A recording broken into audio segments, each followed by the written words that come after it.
오늘 말씀은 마가복음 13장 14절에서 27절까지의 말씀입니다. 항상 깨어 있으라 라는 말씀 제목 가지고 함께 말씀을 힘차게 봉독하도록 하겠습니다. 14절부터 함께 봉독하도록 하겠습니다. 멸망에 가증한 것이 서지 못할 곳에 선 것을 보거든 읽는 자는 깨달을진저 그때 유대에 있는 자들은 산으로 도망할지어다. 지붕 위에 있는 자는 내려가지도 말고 집에 있는 무엇을 가지러 들어가지도 말며 밭에 있는 자는 겉옷을 가지러 뒤로 돌아키지 말지어다. 그날에는 아이벤 자들과 젖먹이는 자들에게 화가 있을지어다. 이 일이 겨울에 일어나지 않도록 기도하라. 이는 그날들이 환난의 날이 되겠습니다. 하나님께서 창조하신 시초부터 지금까지 이런 환난은 없었고 후에도 없으리라. 만일 주께서 그날을 감하지 아니하셨더라면 모든 육체가 구원을 얻지 못할 것이거늘 자식이 택하신 자들을 위하여 그날들을 감하셨느니라. 그때 어떤 사람이 너희에게 말하되 보라 그리스도가 여기 있다 보라 저기 있다 하여도 믿지 말라. 거짓 그리스도들과 거짓 선지자들이 일어나서 이적과 기사를 행하여 할 수만 있으면 택하신 자들을 미혹하려 하리라. 너희는 삼가라. 내가 모든 일을 너희에게 미리 말하였노라. 그때 그 환난 후 해가 어두워지며 달이 빛을 내지 아니하며 별들이 하늘에서 떨어지며 하늘에 있는 권능들이 흔들리리라.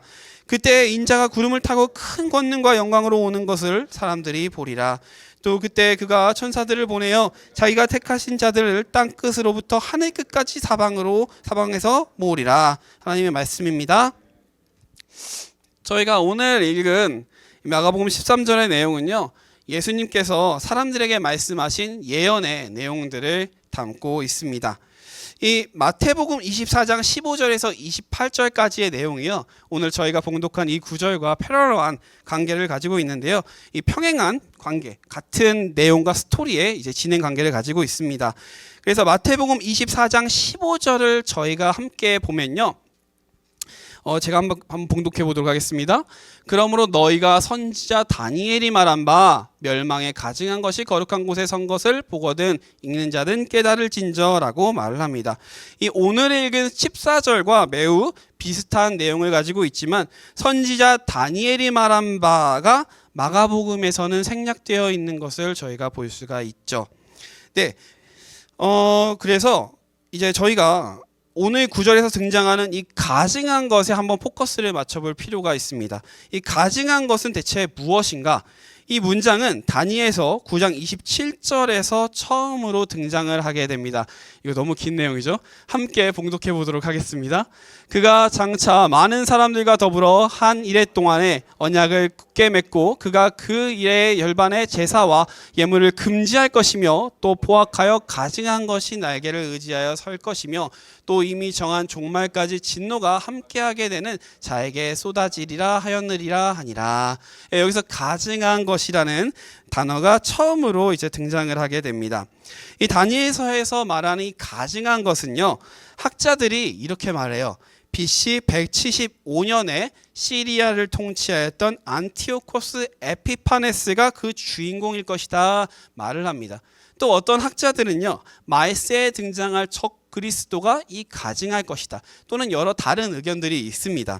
그런데 당시 예수님께서 오늘의 구절을 사람들에게 말씀하셨을 때 대부분의 사람들은 이 가증한 것을 아까 말씀드린 안티오코스 에피파네스라고 생각을 하였다라고 합니다. 왜 그가 가증한 자인가? 그가 이제 살아있었던 BC 2세기를 보면요, 예루살렘은 이집트와 시리아의 이 사이에, 두 강대국 사이에 끼어 있었습니다. 시리아는 당시에요, 신의 현현이라고 별칭을 지니고 있었던 이 안티오코스 에피파네스가 왕이었었다라고 합니다. 다니엘은요, 그를 야심만만한 정복자라고 이렇게 말을 하였고, 많은 역사가들은 그가 스스로를 신이라고 칭하는 자였다라고 이야기를 합니다. 이러한 그가 BC 168년에 이집트를 공격하려고 시도를 하였었어요. 그런데 로마의 간섭으로 인하여서 이것이 실패를 하게 됩니다.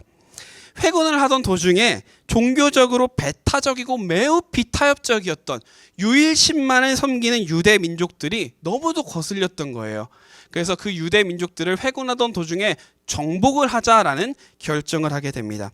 그래서 안식일에는 싸우지 않는 이 유대인들의 습성을, 율법 사상을 이용해서요, 예루살렘을 안식일에 습격하게 되는 것이죠.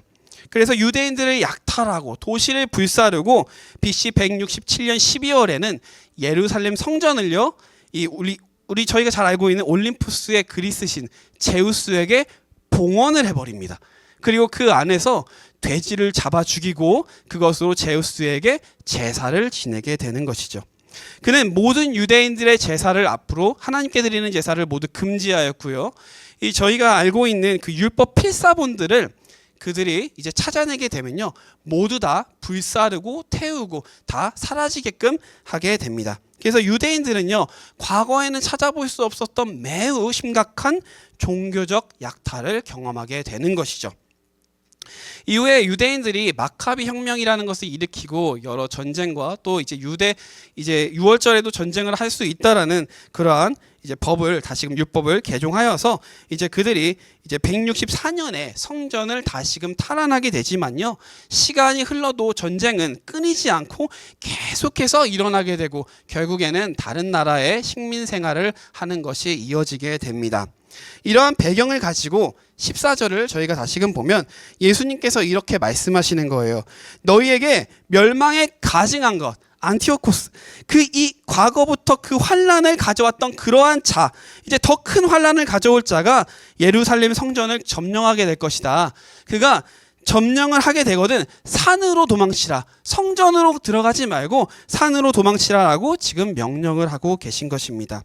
그래서 15절과 16절에서 예수님은 이때 그들에게 말씀을 하십니다.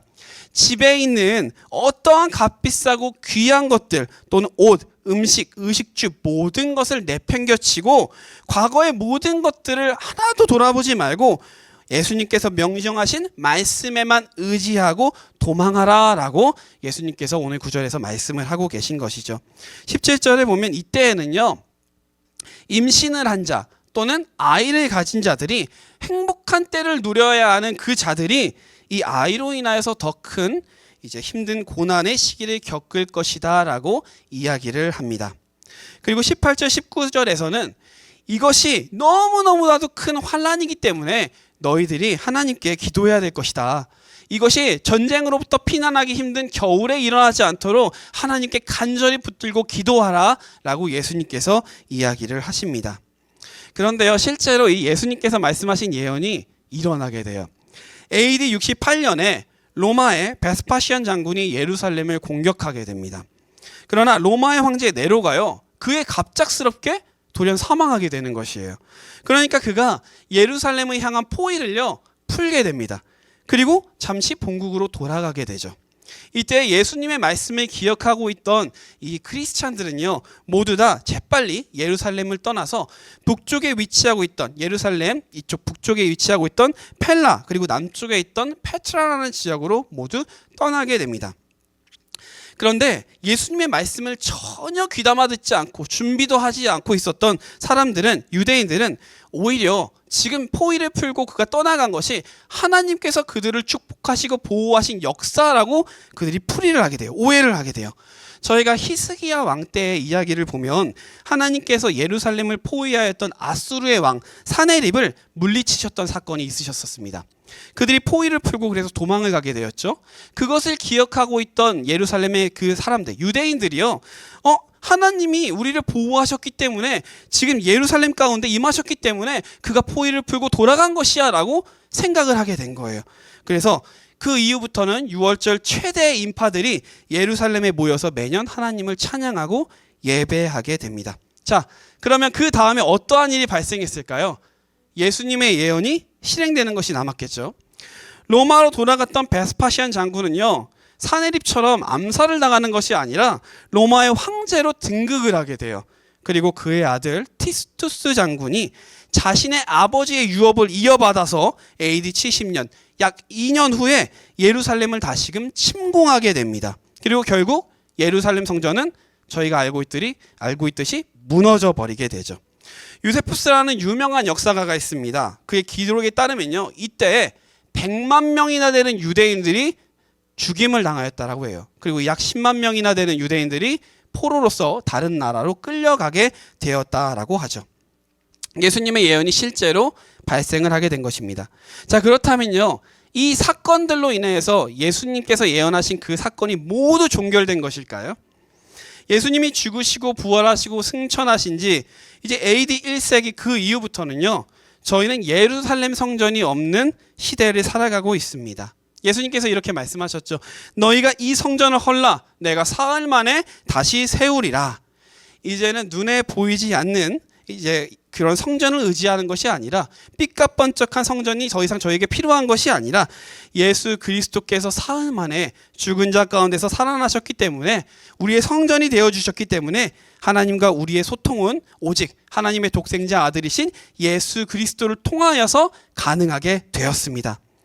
20절에서 하나님께서는 자신이 택하신 백성들을 위하여서 심판의 수위, 날들을 감하셨다라고 말씀을 하십니다. 민족 전체가 멸망할 수 있는 상황 속에서 하나님께서는 예수 그리스도를 통하여 자신이 택하신 백성들을 구원하시겠다라고 말씀을 하시는 것이죠.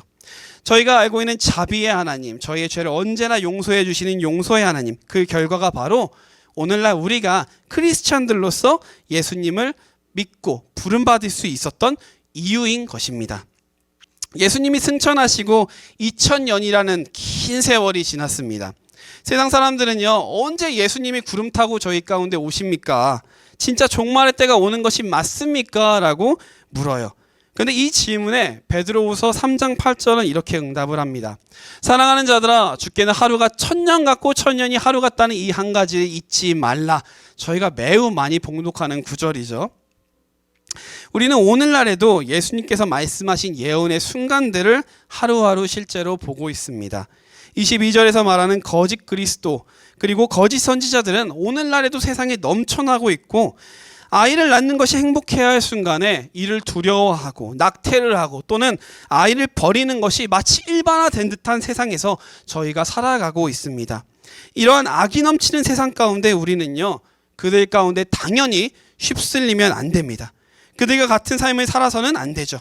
항상 긴장하고 오직 예수님의 말씀만을 붙들고 세상을 경계하며 살아가야 될 줄로 믿습니다. 로마의 침공으로 죽임과 고초를 당한 유대인들을 보면 우리가 어떠한 삶을 살아야 되는지를 깨닫게 됩니다.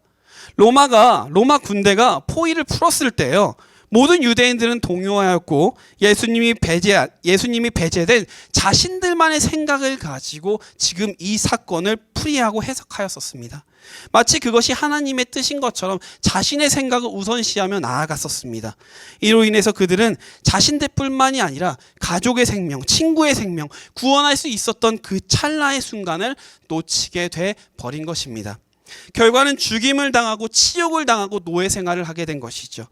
우리는 예수 그리스도의 복음만을 의지하는 삶을 살아야 됨을 이 이야기를 통해서 깨닫게 됩니다. 한순간 한순간 깨어 기도하고 예수님의 재림의 때를 대비하고 기다려야 합니다. 예수님이 말씀하신 10처녀의 비유가 있죠. 슬기로운 5처녀가 혼인잔치에 들어가서 신랑을 맞이할 수 있었던 이유는 그들이 항상 깨어 기름을 채우고 자신의 그 남편 될 사람을 기다렸기 때문입니다. 예수님이 세상에 재림하시는 그때에 우리 또한 이러한 준비가 필요할 것입니다.